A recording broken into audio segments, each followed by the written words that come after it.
Assalamualaikum warahmatullahi wabarakatuh. Saya dari kelompok 5. Saya di sini akan menjelaskan tentang share data and transaction. Oke. Pertama kita membahas tentang share data. Jadi dalam share data itu yang akan dijelaskan pertama pengertian dari sharing data, kemudian tujuan dan manfaat share data, keuntungan dan kelemahan sharing data, terakhir fault tolerance. Ya, oke.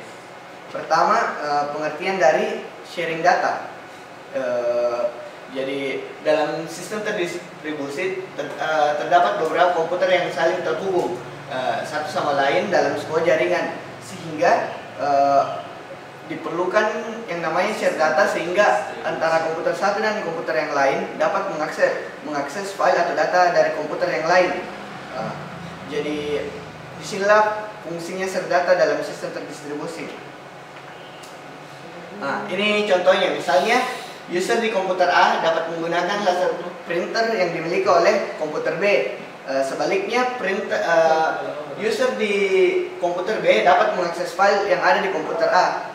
Jadi di sini fungsinya share data, bukan cuma sekedar share data, jadi dapat juga share hardware. Selanjutnya, pengaksesan resource pada sistem terdistribusi. Yang diperlukan itu pertama adalah name resource untuk pemanggilannya, kemudian alat lokasi untuk lokasi resource tersebut, kemudian rute. Rutenya itu bagaimana sehingga sampai ke komputer tujuan. Selanjutnya yang dibahas adalah tujuan dan manfaat dari share data. Sharing resource bertujuan agar seluruh program, peralatan atau peripheral lainnya dapat dimanfaatkan oleh setiap orang yang ada pada jaringan komputer yang tanpa terpengaruh oleh lokasi maupun pengaruh dari pemakai. Ya, seperti yang dijelaskan tadi, dari satu komputer dapat mengakses file atau data, bahkan peripheral atau hardware dari komputer yang lain. Berikutnya, keuntungan dan kelemahan dari share data. Pertama, kita bahas dulu keuntungannya. Jadi share data itu mengurangi biaya duplikasi usaha pengumpulan data. Jadi kita tidak perlu tuh buat banyak-banyak data, cukup bisa saja dari satu komputer. Terus aman menjaga data dalam lingkungan. Jadi share data itu hanya dalam lingkungan tertentu. Jadi untuk yang kita share saja. Kemudian untuk backup data. Selanjutnya, kelemahan share data. Di sini dikatakan mengakibatkan bocornya sharing folder dan dapat dibaca pula oleh orang lain yang sudah karena diatur oleh administrator jaringan. Jadi jika kita men-share data, jadi otomatis semua orang yang terhubung dalam jaringan akan dapat mengakses file data atau file yang kita share. Selanjutnya, fault tolerance. Salah satu tujuan dalam membangun sebuah sistem terdistribusi adalah memungkinkan untuk melakukan improvisasi terhadap kendala sistem. Jadi di sini ada dua jenis dari fault tolerance, yaitu fault tolerance secara hardware dan secara software. Jadi secara ya, masing-masing software dan hardware harus direplikasi, sehingga kalau terjadi kegagalan atau error, maka yang lain akan menanganinya. Jadi seperti backup. Selanjutnya di sini dijelaskan dulu replikasi. Jadi replikasi itu adalah suatu teknik untuk melakukan copy dan pendistribusian data dan objek-objek database dari satu database ke database yang lain, dan melakukan sinkronisasi antara database sehingga konsistensi data dapat terjamin. Jadi kita seperti membuat backup terhadap database kita, sehingga jika satu database yang rusak, maka kita dapat mengambil backup dari database yang lain.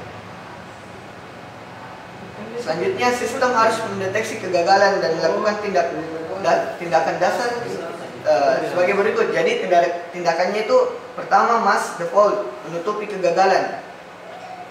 Oke. Tugas harus dapat dilanjutkan dan menurunkan kinerja tanpa terjadi kehilangan data dan informasi. Selanjutnya, file. Oke.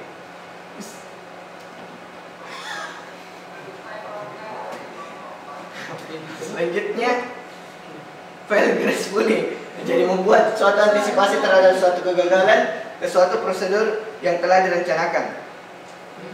Kemudian transaction atau transaksi. Ya, transaksi ini merupakan bagian dari pengeksekusian sebuah program yang melakukan pengaksesan basis data dan bahkan jika melakukan serangkaian perubahan data. Jadi pada transaksi ini kita lebih ke perubahan datanya.